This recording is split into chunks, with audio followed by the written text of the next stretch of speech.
Hello, and welcome to Activate Your Wellness podcast, conversations on vitality and holistic success for leaders who want to savor life. If you're leading at a high level but feel stretched, the conversation will show you how to thrive in life, work, and wellness without sacrificing your energy or joy. Today, I'm so excited to welcome Regina Mitchell, the founder of Tools Beauty Hub in Daly City, California. From the classroom to building a beauty and wellness ecosystem, our guest today has spent 25 years helping professionals thrive. Today, we're uncovering her secrets to how Tools Beauty Hub is creating spaces where leaders can restore, learn, and grow. So we have an upcoming event together called the Harmony Wellness Circle. We're going to share a little bit more about that, and let's first dive into learning more about Tools Beauty Hub. So, Regina, you've been in the beauty and education field for over 25 years. What originally drew you into this industry, and what kept you here all this time? Okay. First of all, I want to say, Lima, thank you so much for having me. It's definitely an honor to be here and just to be able to share my story. Without further ado, about, I don't know, I would say it started way before when I was playing with dolls. So I remember, I don't know if you remember, but the doll heads that just have the shoulders and the hair. Being gifted that, playing around with hair. I can even remember some third grade pictures that we took, third grade. And I had two cornrows or two French braids going back, and I did those braids myself. So in the third grade, you're 8 years old. So it started long before while I was playing with dolls. And during high school, they had a program, an ROP program, which was the regional occupational programs where you can take vocational skills. And at that time, I signed up for cosmetology. And from high school and beyond, I just stuck with it. I stayed with it. It has been a great career for me. From being a licensed cosmetologist, I've worked behind the chair. About 12, 13 years later, I received my aesthetics license. So I went back to learn more about skincare and I practiced skincare. And then my most recent license is barbering. I just went ahead and did the full trifecta. This is an industry that I am very passionate about. It keeps me looking youthful. And I just couldn't even at this point see myself being being behind a desk. So just working with people every day is a new experience. So it's just something that I'm very passionate about, and to be able to have my passion be my career, you know, can't say enough about that. So really happy where it has led me.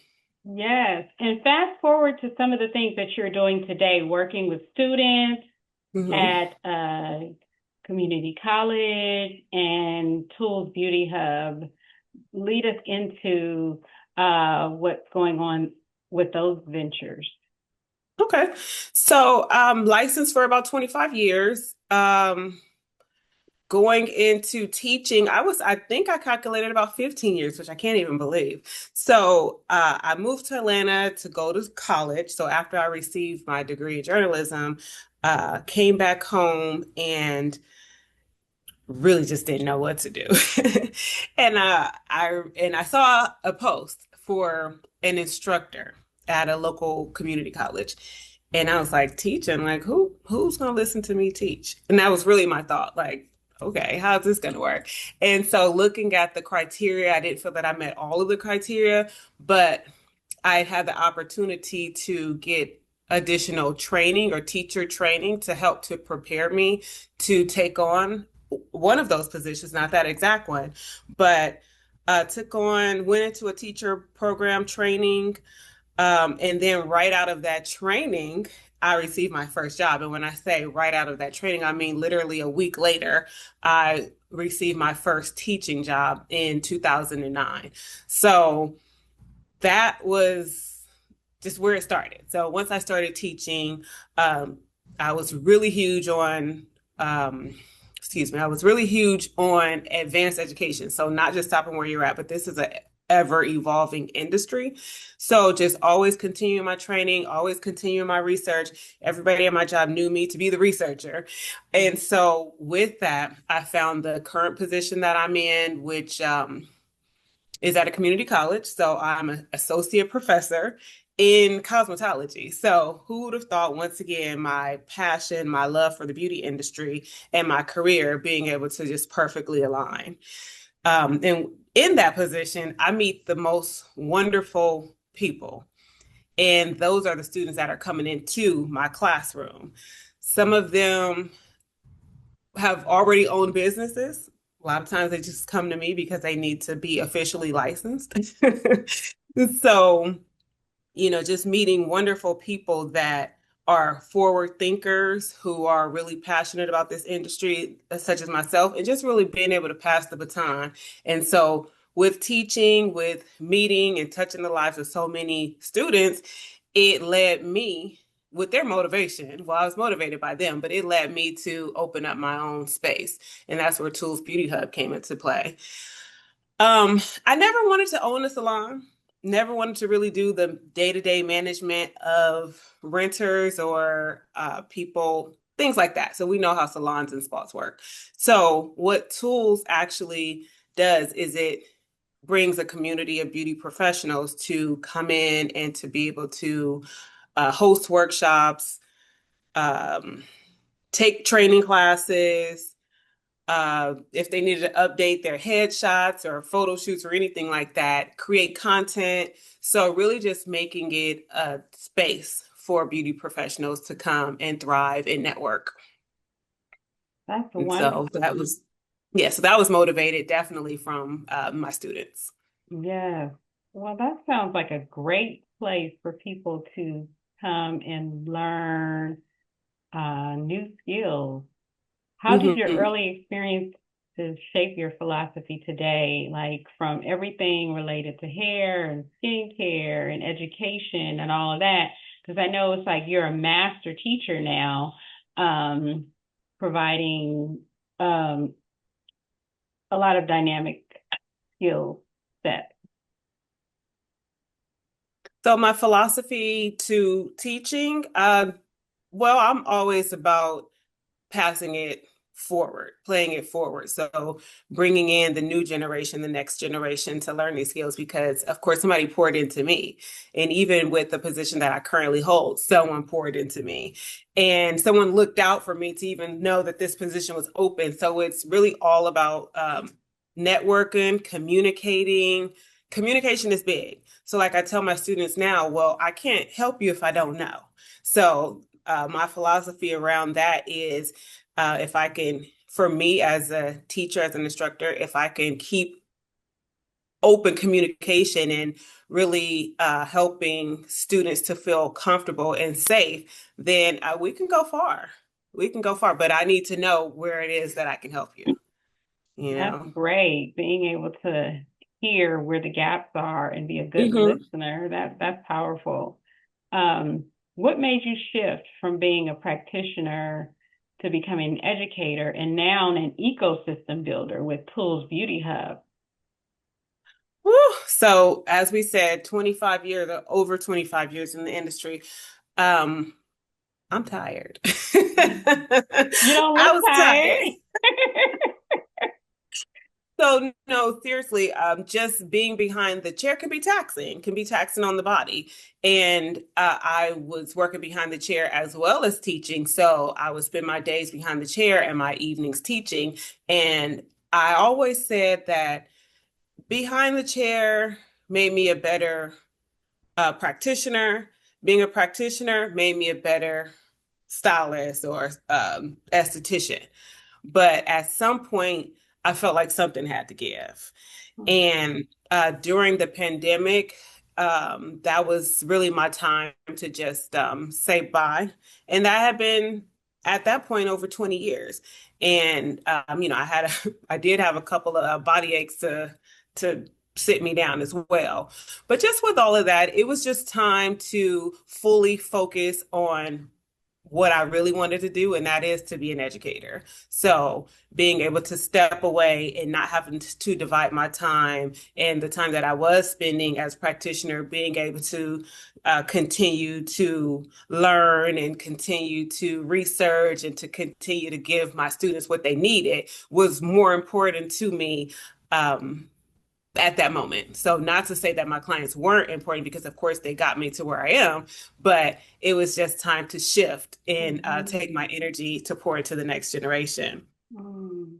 Yes. And so with that, once again, tools, I'll tell you how tools even came about. So tools, TEWLZ in the skincare world stands for transepidermal water loss. And so that's basically what our barrier is made of, our skin. It's the Mm. ability to our skin to hold in moisture and not become dried out like a raisin. Mm. And so when things like that tend to happen, our skin becomes a little bit more irritated, a little bit more susceptible to irritation, dryness, dehydration, things like that. So came up with the name, and one of my she's a mentor. She was actually a student of mine, but now she's my mentor. So we've just switched roles. But she said, okay, the fun part is over. You've gotten the name, you figured out your logo. Now it's the hard part, the actual work. And so originally Tools was just a handheld tool that I was looking to create, find something new in the industry that can be used in the treatment room. And I guess that wasn't big enough because something else was placed on my heart and it was an actual brick and mortar. I'm like, how did this happen? It really just happened. Of course, it was a conversation I had before, but the fact that this opportunity just landed on my lap. I'm like, you couldn't write a better script for that. So now we do have this brick and mortar, which, as you said, is an ecosystem. So with me having the community along the peninsula, having the students to just be able to pass through, professionals that I know in the industry be able to pass through and to share their knowledge, to hold classes, to hold workshops, and just really creating that connection or that bridge between those that are graduating from school to now getting into the professional industry to then continuing on with their education. This is the ecosystem that Tools is here to serve. Mm. And I find that that's very important. And I have a large network. And so where can we all meet and actually connect? So that's how I get. Yes. Oh my goodness. That vision is so powerful. Um, Yeah. and I'm curious with what you've seen over the past 25 years, what Mhm. changes in the beauty industry concern you most right now? And what do most people misunderstand about professional skincare and beauty education, especially in the age of social media? Okay. I this can I can go all day, so I'll keep it short. So I'll say my first, and then the second one is definitely going to tie into that last part of your question.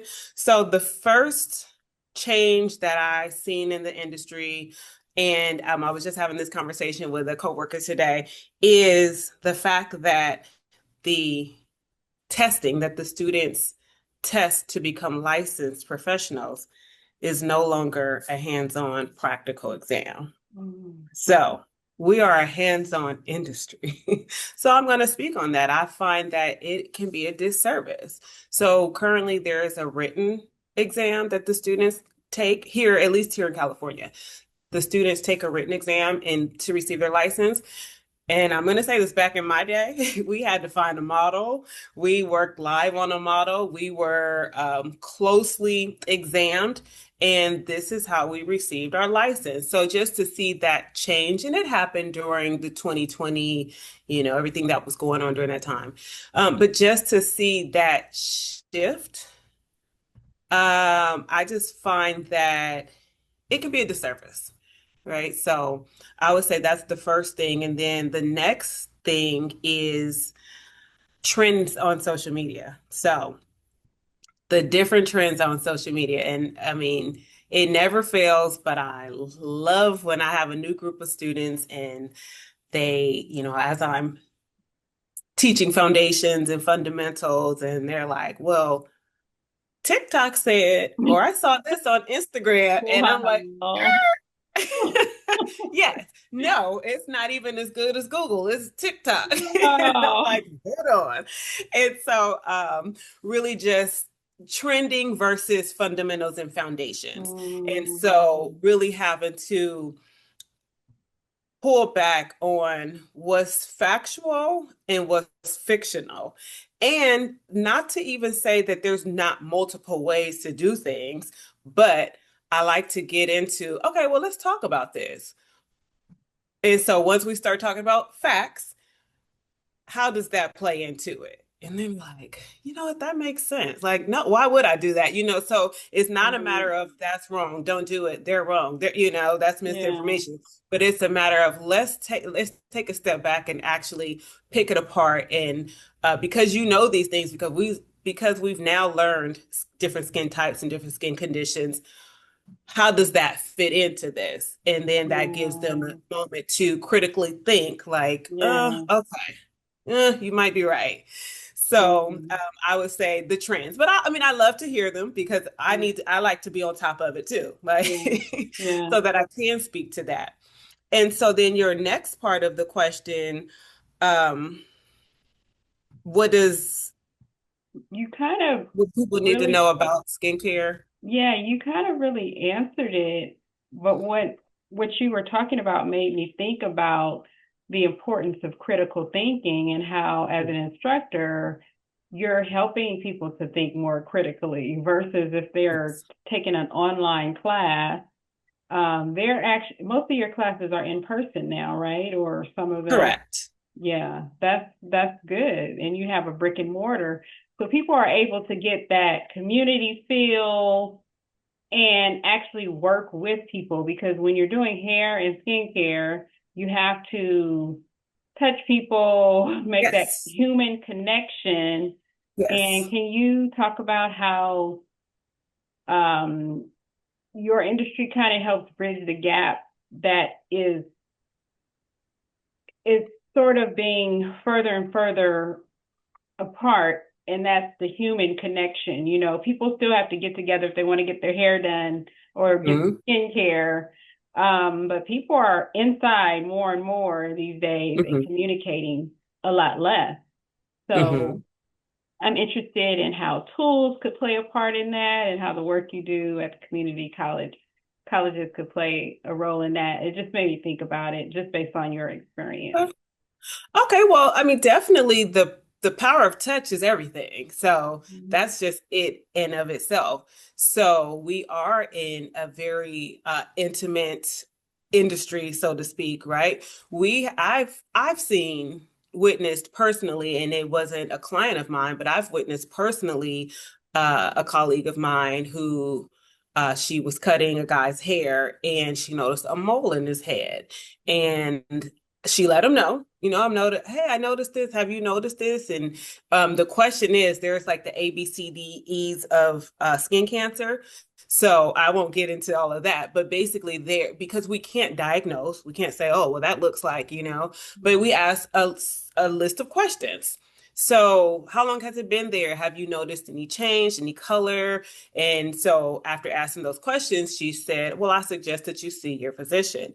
And when I tell you he came back so grateful to her because he was diagnosed with skin cancer, and so with that being said, not only the power of touch, but there are areas on us that we may not even see, right? So just think of even a massage therapist.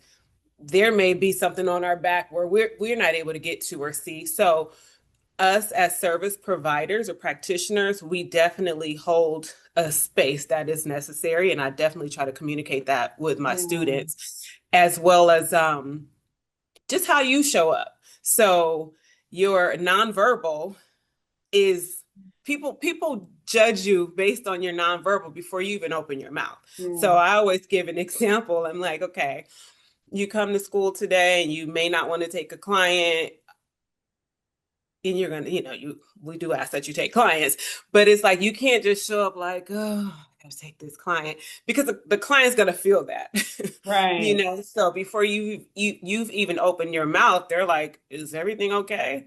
And I Yeah. tell my students, I'm like, you have somebody that's trusting you in the dark with their eyes closed. Mhm. So think about how you're showing up. And I mean, I like to just give it straightforward like that because think about you on that table and how you might respond if somebody's body language was a little off, they're having an off day, they don't feel right. So Mhm. because that touch can also transfer. So we Yeah. hold a very powerful position, and I really do try to instill that because it's not that I can give the best massage. We train hundreds of students a year. Yeah. So what skills are going to set you apart? And that becomes those soft skills and how you really just show up for your clients. Oh, So those are things that we really like to hone in on.